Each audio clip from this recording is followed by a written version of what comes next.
नमस्कार, मैं वीरेंद्र वर्मा आपका स्वागत करता हूं स्टडी विद ट्रिक्स में। आज हम जेल प्रहरी का पेपर करने जा रहे हैं। जेल प्रहरी के पेपर में आज हमने मैथ्स के 20 प्रश्न लिए हैं। ये पेपर है 29 सितंबर सुबह 9 बजे का पेपर, फर्स्ट शिफ्ट। तो चलिए इस पेपर के हम 20 प्रश्न देखते हैं। मेरी आप सभी को सजेशन है कि आप भी मेरे साथ साथ PDF खोल लें 29 सितंबर की, ताकि आप भी मेरे साथ करते चलें। ये PDF PEB की साइट पर बहुत आसानी से मिल जाएगी, आप उसे खोल लें। मेरे साथ साथ आप भी काफ़ी पेन लेके करते जाएं तो आपको ज़्यादा अच्छे से समझ में आएगा। वीडियो पूरा देखें, वीडियो में 20 प्रश्न है। वीडियो से आपको ये चीज़ क्लियर हो जाएगी कि जेल प्रहरी में किस तरह के प्रश्न आते हैं। तो चलिए पहला प्रश्न देखते हैं। पहला प्रश्न है, एक बैलगाड़ी 16 किलोमीटर घंटे की चाल से समान चाल से आगे बढ़ रही है। 365 किलोमीटर यात्रा करने में आवश्यक समय ज्ञात कीजिए। तो देखिए 16 किलोमीटर पर आवर की स्पीड से चल रही है वो, तथा 356 किलोमीटर उसे यात्रा करना है। ये इसकी चाल दे रखी है और ये दे रखी है दूरी। तो चाल बराबर क्या होता है? चाल बराबर होता है दूरी बटा समय। चलिए देखिए यहाँ पर चाल बराबर दूरी बटा समय। अब ये जो चाल बराबर दूरी बटा समय है, अब हमें समय ज्ञात करना है, तो इसी को तोड़ मरोड़ के सूत्र को लिख सकते हैं। समय बराबर दूरी बटा ये चाल नीचे आ जाएगा, दूरी बटा चाल। दूरी दे रखी है 356 किलोमीटर तथा चाल दे रखी है 16 किलोमीटर। तो 16 से इसे काटेंगे, 16 एकम 16, 16 दूनों 32, 3 बचा, 16 एकम 16, 16 दूनों फिर से 32, 4 शेष बच गया और 16। ये इसका आंसर हुआ। लेकिन अब हम इसे देखते हैं कि आंसर क्या है। आंसर समय है तो ये मिनट में आएगा। मतलब यहाँ मिनट में अगर इसे देखें तो ये 4 एकम 4, 4 चौक 16, 1/4, और 1/4 को अगर घंटे में कन्वर्ट करेंगे तो 1 घंटे में होते हैं 60 मिनट। घंटे को अगर मिनट में कन्वर्ट करना है तो 60 का गुणा कर देते हैं। तो 4 से इसे भाग देंगे तो आ जाएगा 15। मतलब 22 घंटे 15 मिनट। ये इसका आंसर होगा। चलिए अब दूसरा प्रश्न देखते हैं। प्रश्न नंबर दूसरा, y अक्ष से बिंदु -6 -1 की दूरी है। डिस्टेंस पॉइंट है -6 -1। तो देखें इसको क्या करेंगे। आने वाले समय में जब मैं इस टॉपिक को पढ़ाऊंगा तो इसको आप पूरी डिटेल से देख सकेंगे। अभी मैं थोड़ा सा बता देता हूँ कि ये x अक्ष होता है 0। तो यहाँ से 1 2 3 4 5 6, और इस तरह से यहाँ पे माइनस में होता है -1 -2 -3 -4 -5 6, और y का यहाँ से होता है 1 2 3 4 5 और 6, और इधर नीचे होता है -1 -2 -3 -4 -5 -6। अब वो प्रश्न में क्या दे रहा है? प्रश्न में पूछ रहा है ये x अक्ष के लिए है और ये y अक्ष के लिए है। वो प्रश्न में पूछ रहा है -6 -1। अब देखिए -6 ये रहा और -1 ये रहा। यहाँ पर इस बिंदु का मेल होगा। अब इसके बीच में दूरी कितनी है? तो इसके बीच में दूरी यहाँ से यहाँ तक की दूरी, यहाँ से यहाँ तक की दूरी 6 होगी। इसका उत्तर आएगा 6। जब आने वाले समय में हम जेल प्रहरी के और पेपर करेंगे तो ये प्रश्न आपको अच्छे से क्लियर हो जाएंगे। चलिए अगला प्रश्न देखते हैं। एक कैंडी का वजन है 40 ग्राम।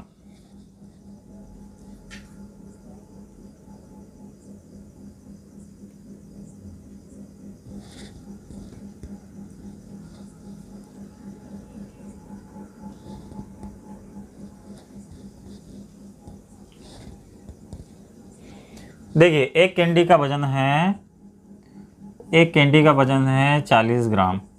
वो पूछ रहा है कि 4 किलो थैले में कितनी कैंडियाँ होगी। तो देखिए 4 किलो में आप जानते हो कि 1 किलो में होता है 1000 ग्राम। तो 4 किलो में कितने ग्राम हो जाएंगे? 4 किलो में हो जाएंगे 4 गुणा 1000 ग्राम, और 40 ग्राम की कैंडी है, तो पता चल जाएगा हमें कितनी कैंडी आ रही है, और 4 से 4 कटा, तो आ जाएगा आंसर इसका 100 कैंडी। चलिए अगला प्रश्न देखते हैं।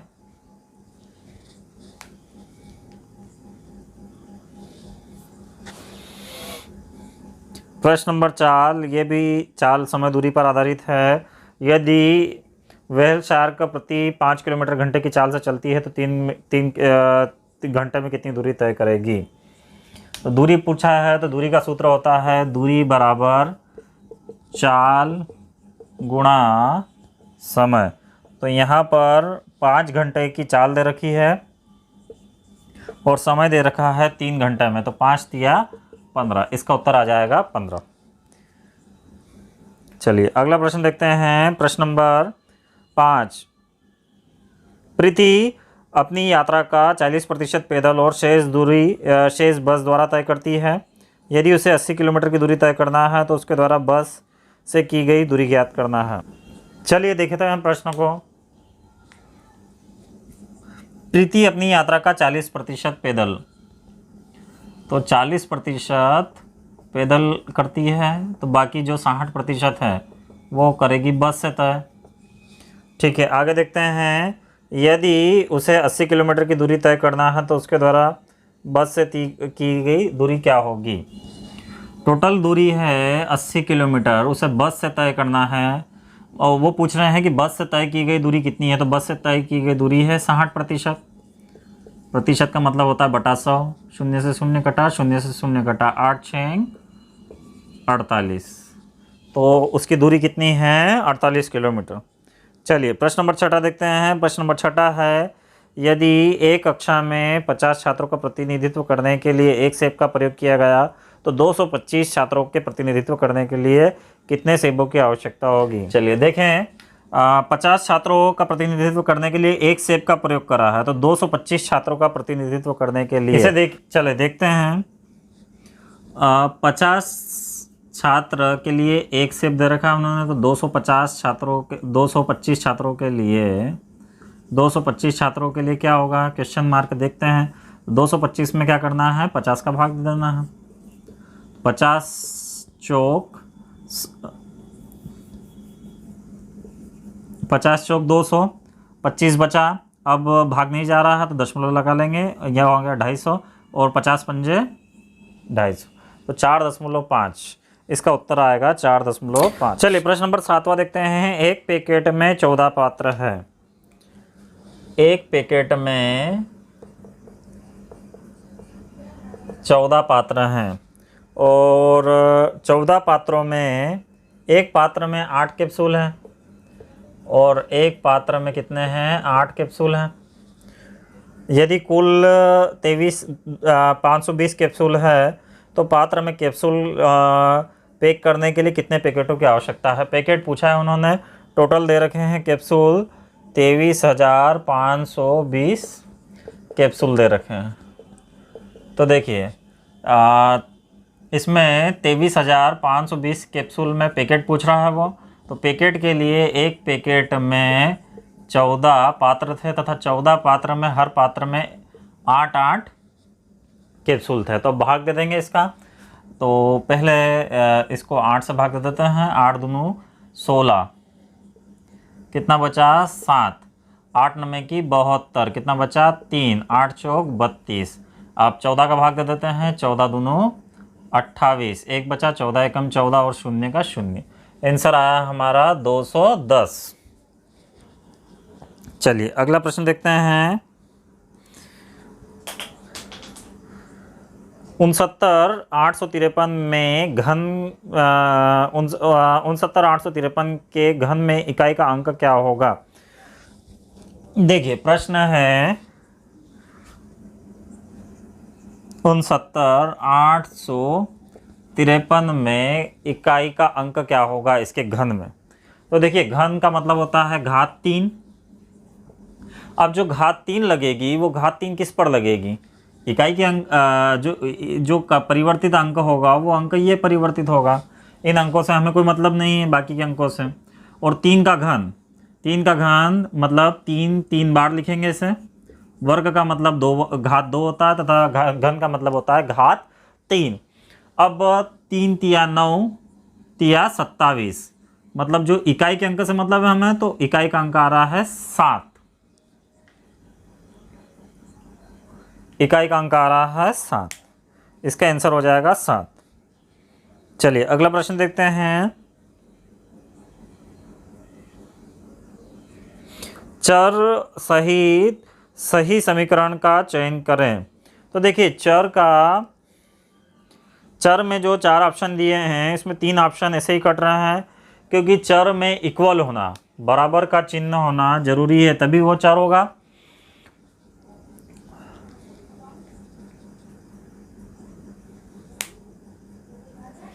तभी वह चर सहित समीकरण होगा। अगर ये इक्वल का चिन्ह नहीं आ रहा है तो वह समीकरण नहीं होगा चर सहित। तो इसका आंसर है तीसरा ऑप्शन, क्योंकि उसमें इक्वल का चिन्ह दिख रहा है, बराबर का चिन्ह दिख रहा है, बाकियों में चिन्ह नहीं दिख रहा। चलिए प्रश्न नंबर 10 देखते हैं। के मान के लिए रेखिक समीकरण प्रणाली 2x धन 3y बराबर 2k एवं 5 के अद्वितीय हल है। चलिए मैं बोर्ड पे लिख लेता हूँ। चलिए 10वां प्रश्न देखते हैं। 10वां प्रश्न है के किस मान के लिए रेखिक समीकरण प्रणाली 2x धन 3y बराबर 2k एवं 5x धन k y बराबर -2 के अद्वितीय हल हमें पता करना है। तो देखिए अद्वितीय हल के लिए a1 बटा a2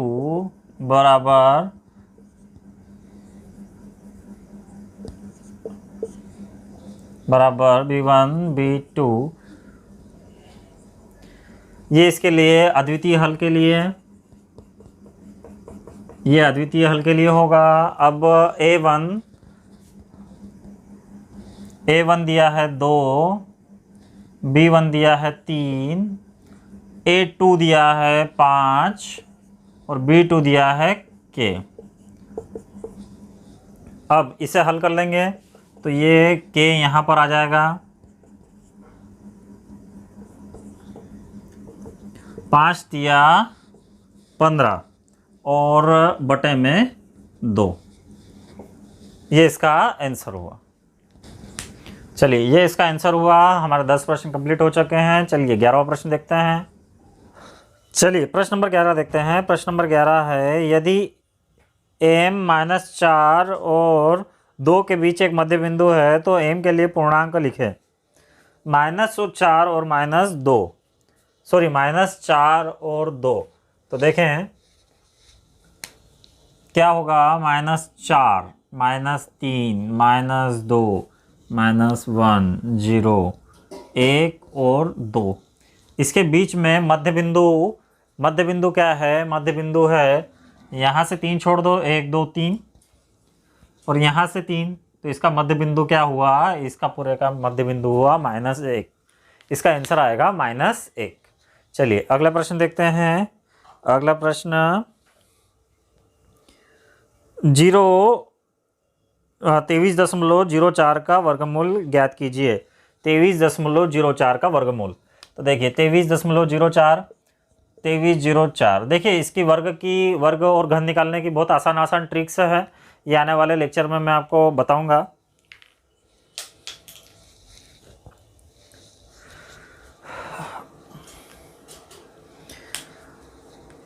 तेईस 04 का वर्गमूल निकालना है तो वर्गमूल और घनमूल की बहुत आसान ट्रिक्स हैं। ये आने वाले वीडियोस में हम देखेंगे। 2304 का अभी ट्रिक्स देखिए आप। 4 चौक 16 55 25, 4 चौक 16 यहाँ पर आएगा 4 इन 2 अंकों का, और ये यहाँ पर 4 का कोड होता है 2 और 8, तो ये जो है 25 के करीब है। 25 5 का वर्ग होता है, इसलिए बड़ी संख्या के करीब है, इसलिए बड़ा कोड आएगा 8। और यहाँ पर दशमलव है, 23.04 का वर्गमूल निकालना है तो 23.04 का वर्गमूल आता 48, लेकिन 23.04 2 अंक के बाद दशमलव लगा है, तो यहाँ पर जब वर्गमूल निकाल रहे हैं, वर्गमूल निकाल रहे हैं तो 2 अंक का 1 अंक बनेगा, मतलब 1 अंक के बाद दशमलव लग जाएगा, तो इसका उत्तर आएगा 4.8। चलिए अगला प्रश्न देखते हैं। अगला प्रश्न है प्रश्न नंबर 13। पूर्णांक की निम्नलिखित जोड़ियों में किसका अंतर -5 है? देखिए -5 पूर्णांक की जोड़ियों में, तो पूर्णांक की जोड़ियों में 2 और 7। देखिए इसमें सीधा सीधा बड़ी संख्या में से छोटी संख्या आप घटा दीजिए, तो 7 में से 2, 11 में से 6 गया तो 5 बचेगा, तो आंसर आएगा 11, 6। देखिए किस तरह से 11, 10, 9, 8, 7, 6। अब जो इसका अंतर आप देखोगे तो इसका अंतर कितना हो रहा है? -5, क्योंकि यहाँ से गया -1, -2, -3, -4, -5। इस तरह से इसका जो है ये 5 कदम पीछे आएगा, मतलब -5। इसका अंतर जो है -5। इस तरह के और भी प्रश्न आते हैं एग्जाम में, तो आपको बड़ी संख्या में से छोटी संख्या घटा देनी है। चलिए अगला प्रश्न, चलिए प्रश्न नंबर 14 देखते हैं। प्रश्न नंबर 14 है, एक समानांतर चतुर्भुज का क्षेत्रफल 104 सेंटीमीटर वर्ग है और आधार के तदनुसार ऊंचाई 8 सेंटीमीटर है। इसकी परिधि ज्ञात करें यदि अन्य आधार 9 सेंटीमीटर है। ठीक है, देखिए समानांतर चतुर्भुज जिसके आमने सामने की भुजाएं बराबर हो तो ठीक है, ये समानांतर चतुर्भुज बन गया है। अब इसका क्या बता रहा है? इसका जो है क्षेत्रफल कितना दे रखा है? पूरे का क्षेत्रफल है 104 वर्ग सेंटीमीटर, 104 वर्ग सेंटीमीटर। और आगे बोल रहा है इसकी ऊंचाई कितनी है? इसकी जो ऊंचाई है ये है 8 सेंटीमीटर। और इसकी परिधि ज्ञात करना है। परिधि मतलब परिमाप बताना है इसका। ठीक है, परिमाप बताना है इसका, क्वेश्चन मार्क। यदि आधार 9 सेंटीमीटर है, जो इसका आधार है कितना है? आधार एक मान ले 9 सेंटीमीटर, एक आधार दे दिया है, दूसरा आधार पता करना है। तो इसमें केवल और केवल हमको अभी फ़िलहाल में आधार पता करना है, तभी जाके परिमाप पता हो पाएगा। तो क्षेत्रफल बराबर क्या होता है? क्षेत्रफल बराबर होता है आधार गुणा ऊंचाई। तो क्षेत्रफल कितना दे रखा है? क्षेत्रफल दे रखा है 104। तो 104 बराबर आधार पता नहीं है हमको, 1 से मान लेते हैं, और ऊंचाई है 8। तो काटा इसे, 8 एकम 8, 2 बचा, 8 तिया 24। तो 1 से बराबर आ गया 13। 1 से बराबर आ गया है 13। तो यहाँ पर जो है आधार आ गया है 13, मतलब ये भुजा भी इसकी कितनी होगी? 13, तथा ये भुजा इसकी, ये भुजा 2, 9, 9। तो इसका जो है परिमाप कितना हो जाएगा? परिमाप हो जाएगा 2 गुणा लंबाई धन चौड़ाई, तो 13 धन 9, 13 धन 9। तो ये हो जाएगा 2 गुणा 9, 13 और 9 22, 22 दूनी 44। इसका आंसर आया 44 सेंटीमीटर।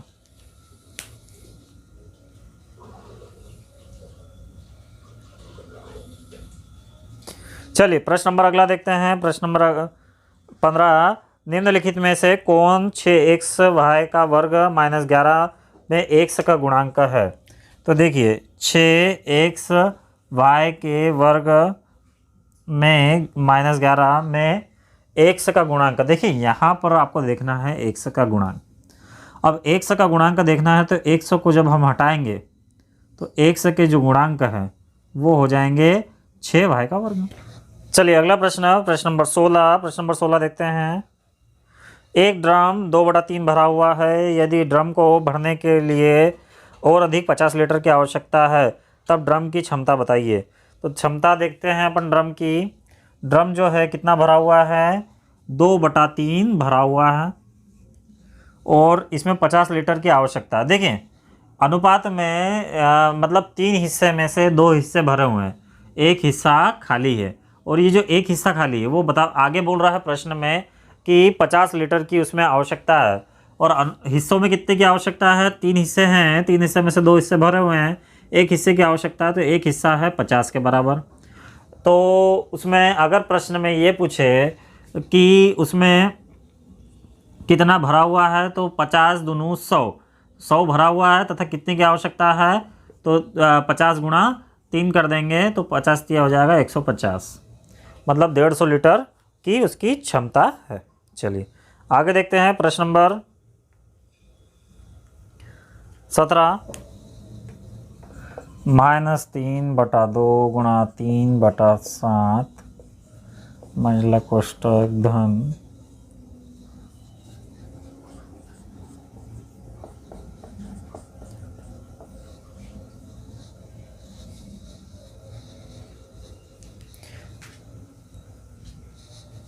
चलिए इस प्रश्नों को करते हैं। तो -3 तिया हो जाएगा -9/2 सती 14 धन 5 तिया 15 और 2 सती 14। देखिए इसका जो बटे में है वो समान है, तो एलसीएम 14 आ जाएगा और 15 में से 9 जाएगा तो 6 बचेगा। अब ये अगर कटती है तो इसे छोटा कर दें, 2 तिया 6 और 2 सती 14। ये हुआ इसका आंसर। चलिए अगला प्रश्न देखते हैं। अगला प्रश्न है प्रश्न नंबर 18। ए बी सी 3 संख्या हैं, ए का 1/3 बी है, ठीक है। 3 संख्या हैं ए बी सी, ए का 1/3 बी है।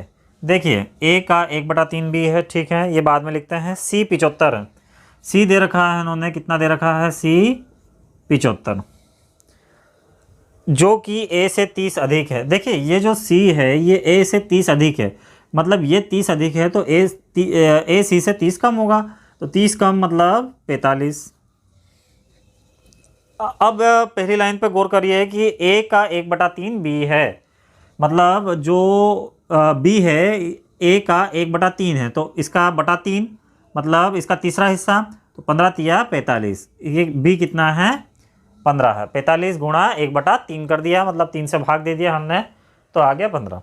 अब किसके बारे में पूछ रहा है आप लिख दीजिए, तो बी ज्ञात कीजिए, तो बी है 15। तो देखा आपने जेल पढ़ी में इस तरह के सिंपल प्रश्न आते हैं। आपको इन प्रश्नों की प्रैक्टिस होना चाहिए ज़्यादा से ज़्यादा, तब आने वाले पेपर अगर जेल पढ़ी के आप दे रहे हो तो आप उसको बहुत आसानी से कर जाओगे। आप किसी भी एग्ज़ाम को दे रहे हो और अगर उसमें सफलता पाना चाहते हो तो उसका सीधा रास्ता उसके पुराने पेपरों से होकर गुजरता। चलिए प्रश्न नंबर 19 देखते हैं। 3x - 2y का वर्ग विस्तार लिखिए। 3x - 2y का वर्ग विस्तार लिखिए। तो देखिए a - b का वर्ग तो क्या होता है, a - b का वर्ग बराबर a का वर्ग धन b का वर्ग -2ab। तो वैसे ही यहाँ पर ये हो जाएगा 3 का वर्ग, क्या हो जाएगा, 3 का वर्ग 9x का वर्ग, ये a का वर्ग हुआ धन b का वर्ग, तो धन 2 b यहाँ पर a 3x है तथा b 2y है, तो 2 का वर्ग हो जाएगा 4y का वर्ग ऋण 2 और फिर ab, तो a है 3 और b है 2, तो 2 तिया 6 और 2 6 दूनों 12xy, ये इसका आंसर हुआ। तो देख लीजिए मैच कर लीजिए किस में है ये, 9x का वर्ग धन 4y का वर्ग ऋण 12xy, ये है ऑप्शन नंबर तीसरा। चलिए अगला देखते हैं प्रश्न नंबर 20, आखिरी प्रश्न है ये आज का। के रूप में व्यक्त कर सकते हैं किसे, a गुणा a गुणा a गुणा b गुणा b गुणा b। तो देखिए